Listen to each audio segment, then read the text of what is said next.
10:39 de la mañana, vamos con el espacio de asesoría jurídica, como cada martes, como cada semana, hoy dejando ya un poco más atrás el tema de la renta para centrarnos en otros temas que también, pues bueno, son de interés. Hoy lo hacemos con Carlos Talancón. ¿Qué tal? Carlos, muy buenas, ¿cómo estás? ¿Qué tal? Buenos días.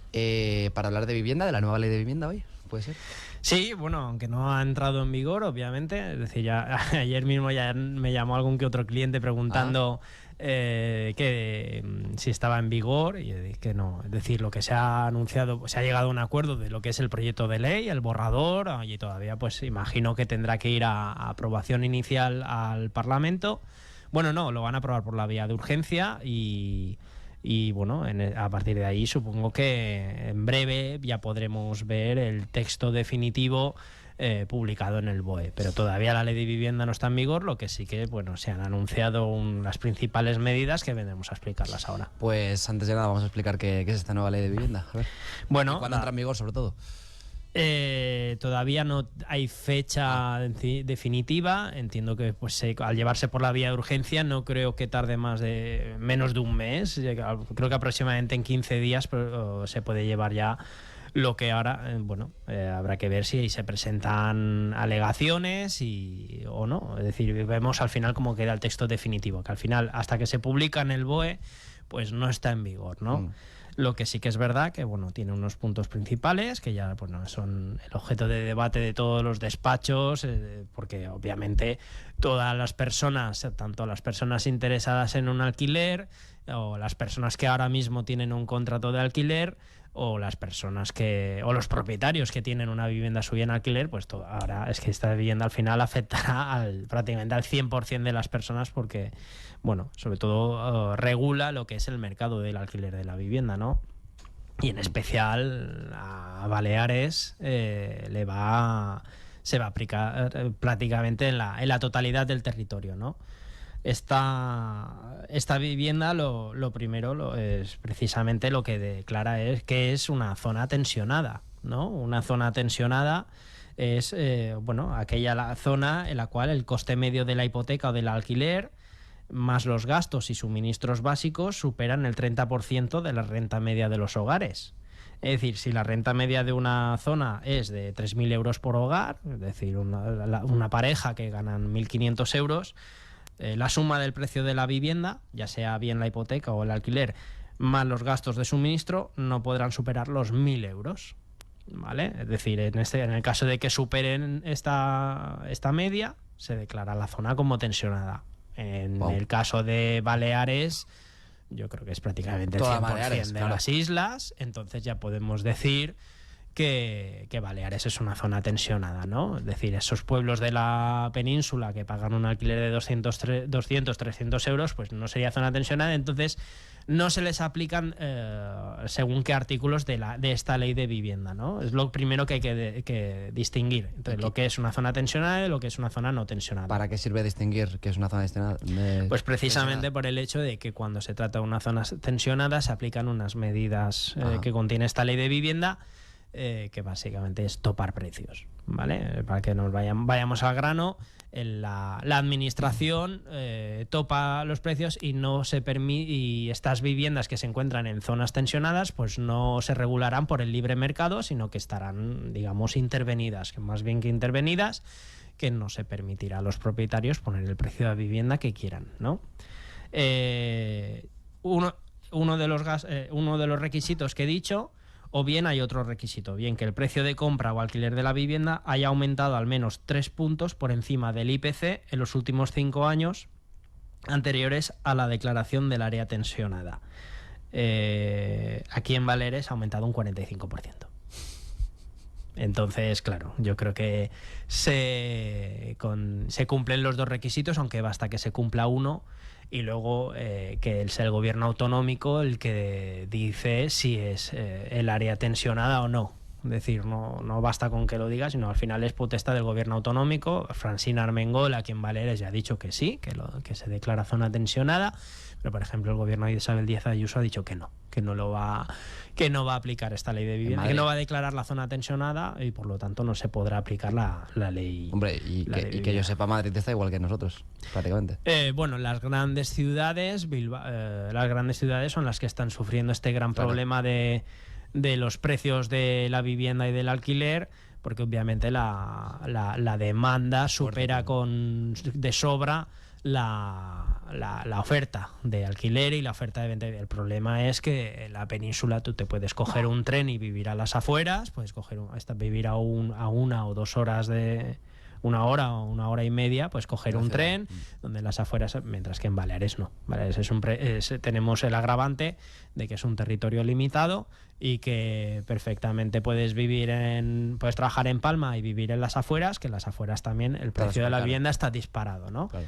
Entonces, bueno, está claro que esta ley de vivienda se podrá aplicar en todas las Baleares. Aquí no hay. Y luego, sobre todo, esta ley de vivienda también, los famosos grandes tenedores, los grandes propietarios, antes eran considerados las personas que tenían más de 10 viviendas. Uh-huh. Estas personas, pues, a partir de ahora serán los que tengan 5 o más viviendas. Uh-huh. ¿Qué significa? Pues que estas personas, a la hora de administrar sus inmuebles, ¿vale? Son personas que normalmente tienen 5 viviendas o más, muchas pues viven de esto, viven precisamente de explotar, de alquilar. Sí. En este caso son viviendas. Yo no sé, habría que leer el texto si también se aplica a quienes tienen locales. Porque ya hemos visto, por ejemplo, en Sóller hay un serio problema de alquiler, no solo de viviendas, sino también de locales. Bueno, pues a que estas personas también, en el caso de ser pequeños propietarios, tendrán en caso de pequeños propietarios en zonas tensionadas, tendrán unos requisitos que veremos un punto más adelante. O si son grandes, si están en zonas no tensionadas, pues digamos que es libre mercado, ¿no? Es decir, pues tienes 5 viviendas, pero si estás en una zona no tensionada, Estado no te intervengo. El precio que quieras, básicamente. No te intervengo. Claro. ¿Por qué? Pues porque precisamente, ¿qué hace la ley de vivienda? Pues ataca lo que es la actualización anual del alquiler eliminando el IPC, ¿no? Es decir, con la inflación, el IPC ha subido un 8,5 y los contratos de alquiler que se actualizan año a año, pues se actualizan acorde al IPC, que ha supuesto, pues ha subido una subida, con la inflación ha supuesto pues un incremento de los alquileres importante. Decía, mucha gente le han subido 50, 70 euros. Si bien Pedro Sánchez el año pasado aplicó mediante un Real Decreto que solo se podían actualizar a un máximo de un 2%. Pues lo que hace la ley de vivienda es que para el año que viene, en vez de un 2, será un 3. Que eso, bueno, cuando se trata es una de las medidas más polémicas, porque obviamente los expertos se han mostrado en contra. Dicen que se reducirá la oferta del precio del alquiler, porque obviamente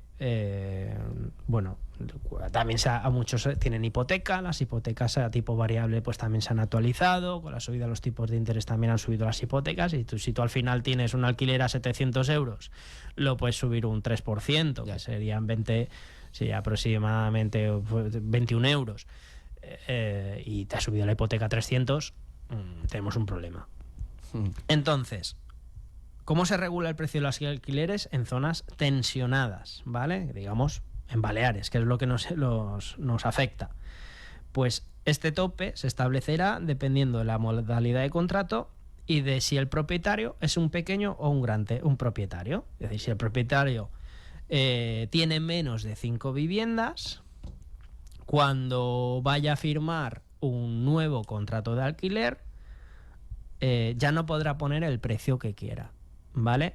Se tomará como referencia el contrato de alquiler anterior que tenía firmado. Es decir, si una vivienda tenía un contrato de alquiler por 1.000 euros mensuales, en el nuevo contrato el precio del alquiler no podrá superar estos 1.000 euros más el aumento correspondiente al índice en vigor. Es decir, ya no se podrá aumentar acorde al IPC. Si es en el año 2023, este nuevo contrato será el alquiler que cobraba en el contrato anterior, el precio anterior, más un 2%, solo lo puede subir un 2%. Y si es en el 2024, sería el precio del alquiler del contrato anterior más un 3%. ¿Vale? Luego es verdad que en 2025 dicen que lo tienen que definir.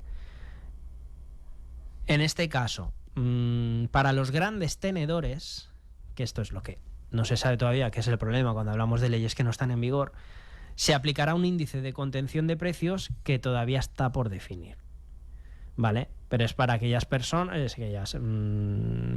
físicas o jurídicas que tengan más de 5 viviendas. Cuando hablan de un índice, entiendo que hablan de un tanto por ciento. Sí, al final es eso. Es decir, lo que se ha hecho con esta ley, en mi opinión, lo que yo opino así, se ha topado el precio. Es decir, ya no se puede crecer más. Esto veremos qué ocurre, ¿vale? Mi opinión personal es que, claro, tú evitas que crezcan más, pero bajar no van a bajar, ¿vale? Que igual se quedan como están, en 1.000 euros. También te garantiza, oye, que no te van a subir más el precio, lo que es verdad. Dentro de lo malo, que hay que ir con cuidado. Yo sí que es verdad que recomiendo, pues hay que hablar con el propietario, porque obviamente cuando se acabe el periodo si tienes un contrato de 3 años o 5 años o se está renovando año a año, hay que asegurarse de que porque el propietario también tiene derecho a rescindir el contrato. Si el propietario te está alquilando una casa y el contrato establece que hay un periodo mínimo de antelación por el cual es decir, los contratos, si no se dice nada, se renuevan automáticamente, año a año. Pero también, si el propietario no quiere, con un periodo de antelación mínimo, puede ser 1 mes, 2 meses, 3 meses, te puede decir, no quiero renovar. Claro, topar el precio también puede conllevar a que el propietario pues no le salga a cuenta alquilarlo, o porque le ha subido mucho la hipoteca, o porque ahora veremos también se le incluyen unos gastos que a lo mejor los tiene incluidos los asumía el inquilino. Yo ahí sí que recomiendo pues incluso firmar un mutuo acuerdo en el cual pues el contrato se renueve con las condiciones que tiene ahora, pero se renueve no año a año, sino que se prorrogue 3 años más o 5 años más, porque obviamente ahora cuando tú topas los precios es de matemática pura, es decir, al que no le salga a cuenta retira la vivienda del mercado de alquiler. Entonces, yo, en mi opinión, van a incrementarse las rescisiones de contrato de forma unilateral por parte del propietario. Lo que yo recomiendo es eso. Nos sentamos con el propietario, ¿quieres que te lo siga alquilando con estas condiciones? Y se firma un nuevo contrato, no de más de 1 año, sino de 3 o unos cuantos años. Te garantizas que al menos tendrás una seguridad jurídica varios años en adelante. Y así no cunde el pánico y todos estamos tranquilos. Yo personalmente los contratos de alquiler, cuanto más tiempo, cuando tú tengas un contrato de más tiempo dure, pues más tranquilidad tienes. Claro. Pero un contrato de alquiler que se va renovando año a año es incertidumbre total. Es incertidumbre y siempre cabe la posibilidad de que el propietario te diga ya no quiero seguir alquilando. Claro. Entonces consultamos a nuestro abogado, hablamos con el propietario y decimos, oye, ¿quieres mantenerlo alquilado? Pues vamos a firmar un nuevo contrato con estas condiciones que tenga una duración más larga que 1 año. Y así nos garantizamos que tendremos una seguridad jurídica todo este tiempo y no año a año el miedo a que a que te rescindan. Con la nueva ley de vivienda, ¿qué ocurre? Bueno, está la famosa comisión de las inmobiliarias, ¿vale? Pero no solo eso, también los gastos y honorarios inmobiliarios producidos por alquiler correrán siempre a cargo del propietario. Es decir, esto sí que es verdad, las inmobiliarias que te cobraban una renta mensual, así que en concepto de honorarios, pues ya no. Ahora los tiene que asumir el propietario, ¿vale?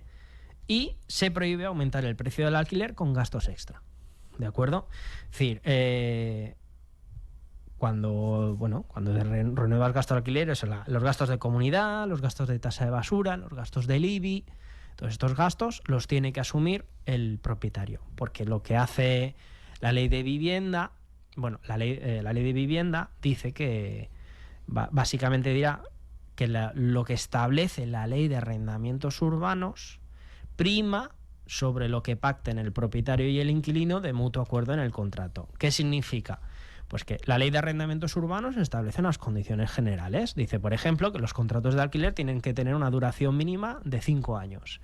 Y que si se pacta una duración mínima inferior, el inquilino siempre tiene la potestad de decir, oye, no, yo quiero agotar hasta los 5 años.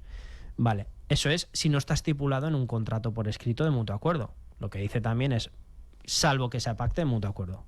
Entonces, la ley de vivienda va a decir, no, este pacto de mutuo acuerdo por escrito se quita y primará la ley de arrendamientos urbanos, ¿vale?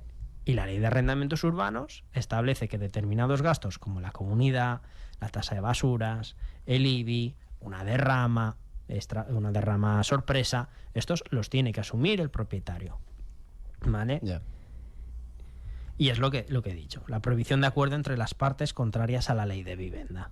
Es decir, aquellas cláusulas que permitían la no aplicación de las medidas que contiene la ley de existir un acuerdo entre las partes. La ley de arrendamientos urbanos permite que las partes lleguen a acuerdos incluso si estos son contrarios a la ley de arrendamientos urbanos. La ley de vivienda va a decir, esto se ha acabado, ¿vale? Porque aquí sí que es verdad que pasaba mucho. Es decir, tú te remitías a la ley de arrendamientos urbanos, pero si el propietario te decía, estas son las condiciones, las tomas o las dejas, muchos inquilinos se veían obligados a asumirlas. Esta práctica abusiva por parte de algunos propietarios se pone fin. Y luego vamos con el tema de los desahucios, ¿vale?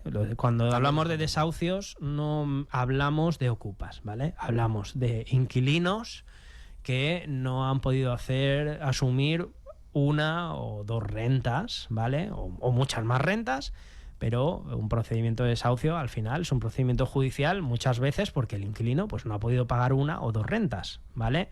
Entonces es una persona que se puede demostrar que hay un contrato en vigor de alquiler y que se adeuda alguna renta, ¿vale? No hablamos de ocupas. Entonces, se ponen fin a los desahucios sin fecha predeterminada. Deberá ser obligatorio establecer una fecha y una hora para llevarlos a cabo. Los desahucios al final es un procedimiento judicial, ¿vale? Por la vía civil, en la cual el propietario le pide al juez que hay un contrato de alquiler que se ha incumplido, que se adeudan unas rentas. En los contratos de alquiler a los inquilinos se les da la capacidad, se llama el derecho de enervación. ¿Qué significa? Que, oye, yo te debo una o dos rentas, el propietario me presenta un juicio por desahucio y hasta el día del juicio Puedes pagar las rentas. Puedes pagar las rentas que adeudas y el propietario sigue obligado a mantener el contrato como estaba en vigor, ¿vale? Es decir, todos podemos tener... El juicio se anularía también, entiendo. ¿Eh? Y el juicio se anularía también, entiendo. El juez directamente diría que el juicio se anula y se continúa el contrato. Claro. Lo digo porque siempre estamos hablando de ocupas, siempre estamos hablando de desahucios y el Código Civil contempla la posibilidad de este derecho de enervación. Uy, una mosquita.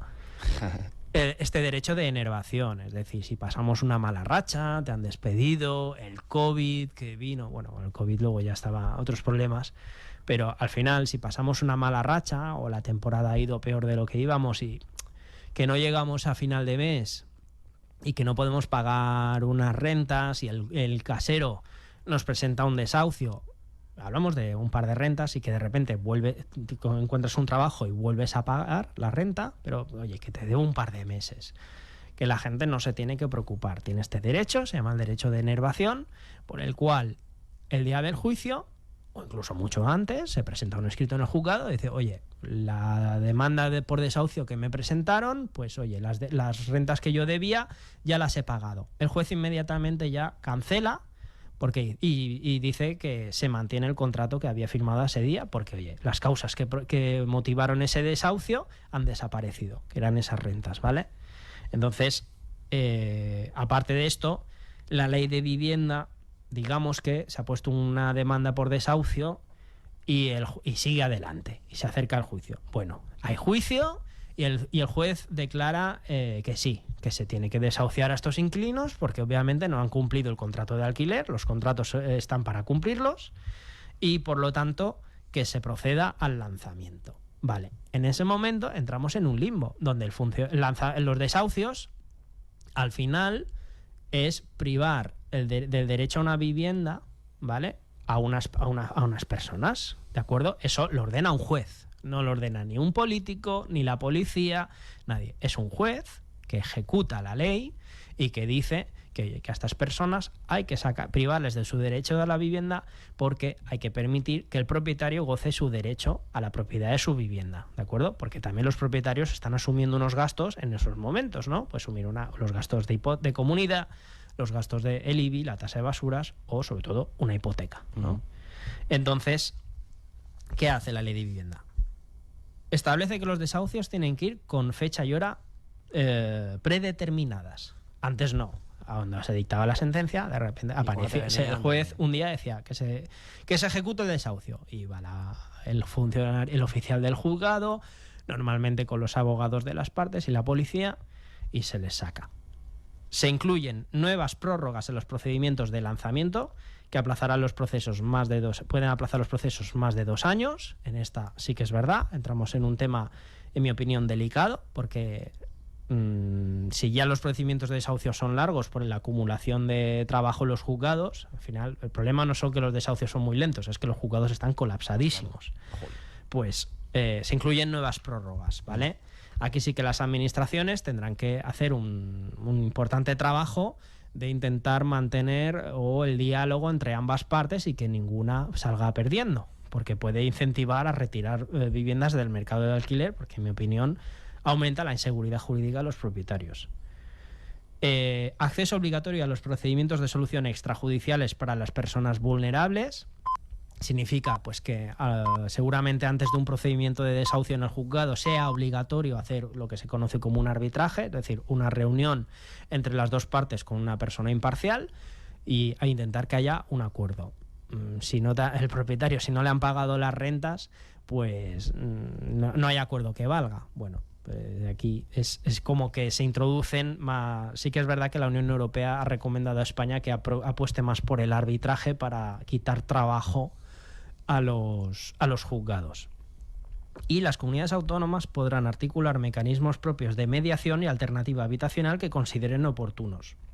Que, como ya ha salido antes, el Ayuntamiento de Calviá, el Ayuntamiento de Palma tienen procedimientos de asesoramiento en materia de desahucios. Pero bueno, hay ayuntamientos que no, y la ley de vivienda les va a obligar a aportar recursos a estos, ¿eh?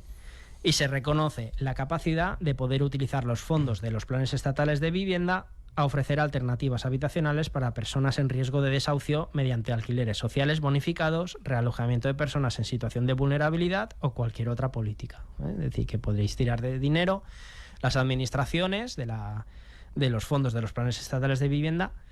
El problema es que tiene que haber vivienda, ¿eh? Y aquí en Baleares el problema es que no tenemos vivienda para todos.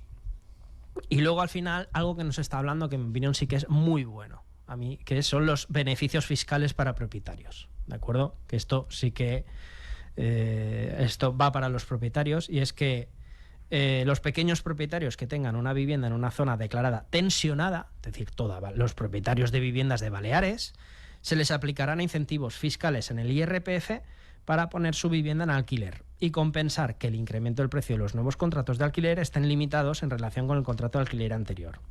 Es decir, no han trascendido los detalles de las bonificaciones fiscales, pero básicamente es que en este caso no, pues, zonas no tensionadas, bonificación del 50% a todos aquellos propietarios que alquilen su vivienda, ¿eh? Lo que cobren de alquiler, el 50% está exento de IRPF. Hablamos de la suposición, ¿eh? Hasta que leamos el texto. Y del 70%, si se alquila por primera vez a jóvenes entre 18 y 35 años, ¿de acuerdo? Y si se trata de un nuevo contrato con mejoras o rehabilitación, esto incentiva a los propietarios a rehabilitar su vivienda. Yo, como interesado en comprar una vivienda, me he encontrado viviendas a tutiplén que necesitan una reforma integral, que no se puede vivir, porque a mí me dicen, es que hay muchas viviendas vacías. Yo creo que sí, que hay viviendas vacías que no se puede vivir en ellas, ¿eh?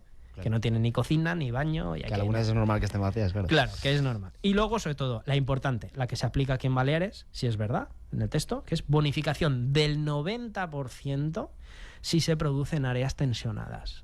Es decir, que las viviendas que se pongan en alquiler en áreas tensionadas, a los propietarios se les podrá bonificar hasta un 90%, lo que no sé seguro si es solo a gente entre jóvenes. 18 y 35. Yo por lo que has dicho he entendido que sí, pero claro, no está... Claro, es lo que ya la información que he escuchado, que he estado buscando, que también, puede incentivar a sacar vivienda al mercado de alquiler.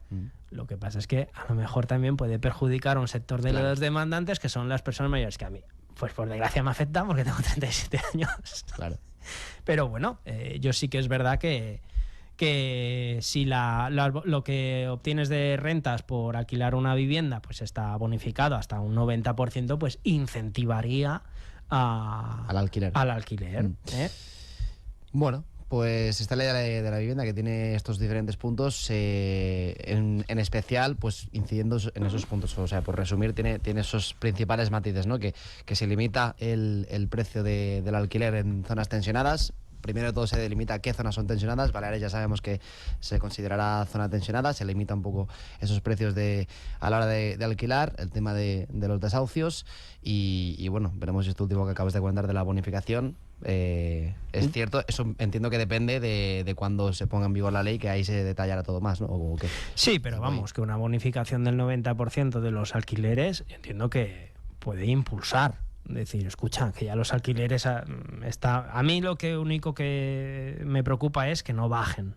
Que esta vivienda no veo medidas que no bajen, pero que si tú estás cobrando un alquiler alto y en lo que cobras el 90% está bonificado en el IRPF... Ahí te pueden bajar el precio, claro. Es una medida que incentiva, la bonificación fiscal incentiva, es decir, es un buen dinero para el propietario y sobre todo eso, incentivas. Ahora... que yo quitaría el requisito de la edad, pero porque personalmente no entro. Es verdad que hay muchísimos jóvenes que se quieren emancipar, yo el primero, y claro, resulta bastante imposible, pero para alquilar o para comprar. Entonces, eso. Esperemos el texto definitivo, pero bueno, algunas cositas en mi opinión me gusta, otras no tanto. En general, ¿qué te parece la ley? ¿Buena, positiva, necesaria? ¿Mejorable? Haría otras cosas. Sí. Me lo quedo para mí, pero... Bueno, pues aquí lo dejo.